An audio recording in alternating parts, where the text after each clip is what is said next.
There's one at the bottom of the zone. Lau was lucky he didn't get called out the previous pitch. Does get called out on that pitch. That's 5 strikeouts for Yusei and 1 away in the 4th. Gucci Kikuchi. That's Love the it. nickname. I'm in. Do you know what Gucci means? It's a bag. Well, it is a bag. That's true, Joe.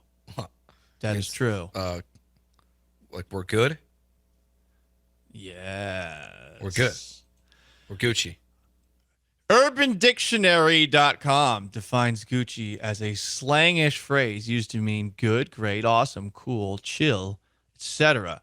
Another definition on Urban Dictionary says it's a versatile slang term based on the luxury fashion brand, meaning okay, good, great, awesome, fresh. Originally used in the streets, but now popularized by the masses. It's sometimes abbreviated Gooch if you're an expert in its use. Gooch Kikuchi? No. Gucci Kikuchi? Yes. Yes. I don't think I've ever actually said gooch. So I guess I'm not. I've not. You've heard someone say gooch. You've certainly heard someone say Gooch. And, Joe, you shouldn't. No? Okay. Well, I won't do it again. But this is what the kids are saying. They say Gucci these days. Gucci Kikuchi. And we're going to call him Gucci Kikuchi henceforth. So let it be written. So let it be done. It's going to be very interesting at the end of the year, the question of whether or not, Joe, the Astros try to bring him back. I would imagine it's at the very least on the table given all that they gave up to get him. And it's not, I guess, as much about what those 3 players ceiling is as much as it's you gave up 3 players in a pretty empty farm system to get a guy for a couple of months that hopefully wins you a World Series. I suppose they could perhaps try to sell Gucci Kikuchi on the fact that if he continues to pitch the way he has these 3 starts, they're the reasons for helping him get back on track. Also, it's a winning organization as opposed to the Blue Jays. So there are ways that you could do it, but would you do it based off of 3 starts alone? Yes. Yes? Yes. Already. I don't want to go.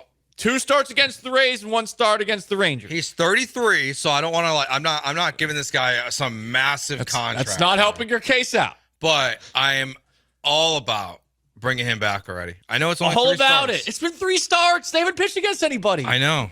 But they have to address the starting pitcher position this offseason. It is a major need for this team. Due to injuries, you're right. You're not going to have Urquidy. You're not going to have Javier. Justin Verlander's contract is not going to vest, and he's going to be 42 years old when he hits free agency. You cannot bank on Lance McCullers. You're pretty sure you're going to have Luis Garcia back. That's 5 guys right there. So going into next season, you have Framber Valdez, you have Hunter Brown, you have Spencer Arrighetti, you have Ronald Blanco, and you have Luis Garcia under contract that you expect to be available on opening day right now as your starting 5. I don't think you can bank on that. I don't think you can bank on Blanco being what he was this year.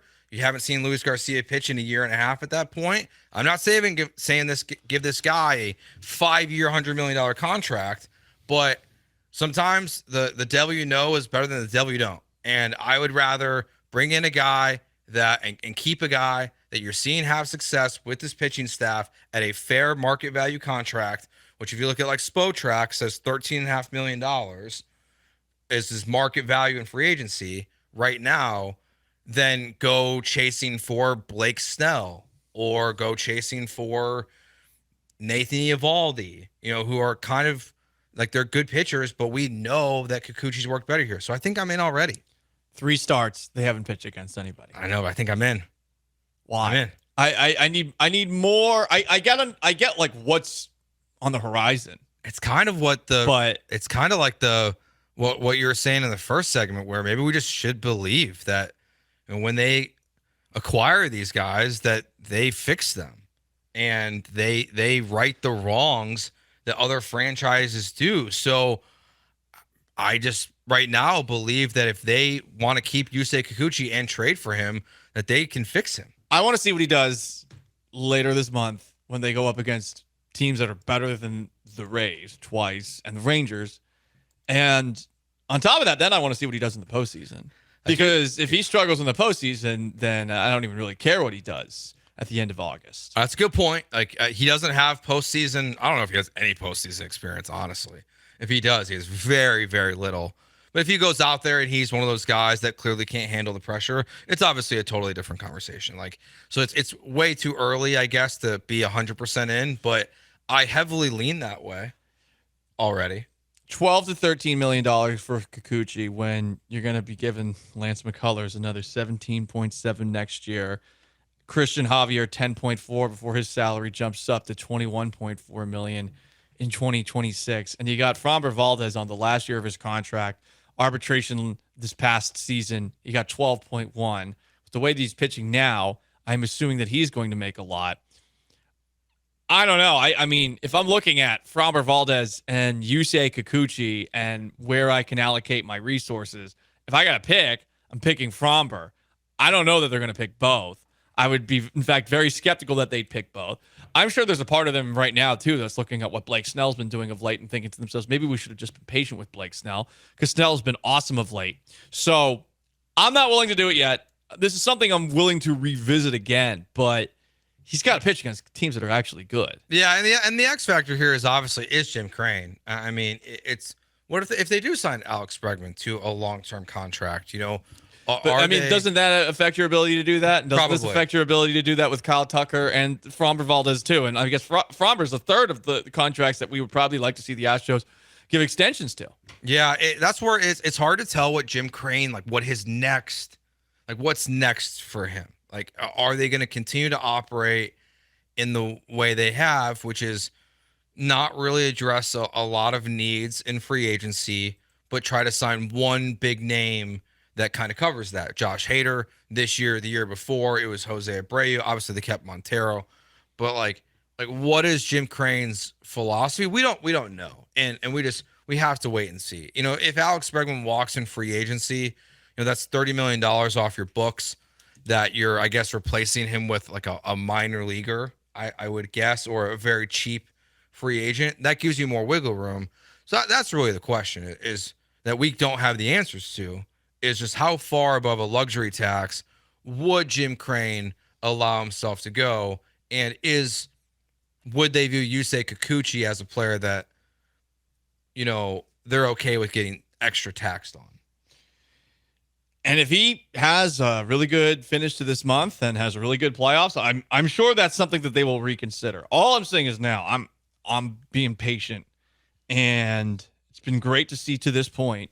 It's been surprising to see that he's been this successful to this point. Over 3 starts, 2 wins, a sub-3 ERA, considering he had like a 4.75 ERA when they brought him in. But I think we got to be patient on that front. Yeah, I wouldn't have given the contract today. But I don't know. You sounded like you were going to give it 10. I mean, I think you got to make sure he gets through the season healthy first. But It's a pretty big thing to have happen.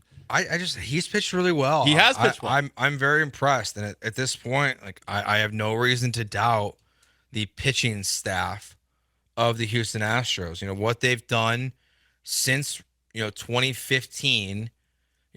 Even with the pitching coaching changes that they've had. It's just they fix everyone that walks through the door. So maybe, I guess, to counter my own argument here, Paul, is that no, don't. no, just I think it's fair to point out the other side. The counter to that would be, why would you pay someone when they show they can just fix anyone?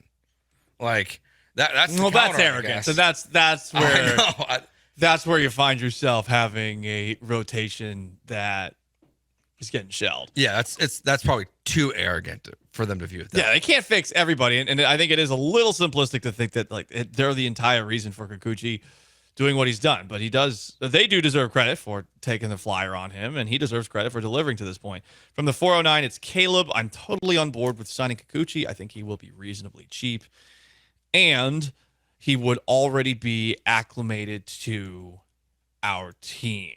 We shall see.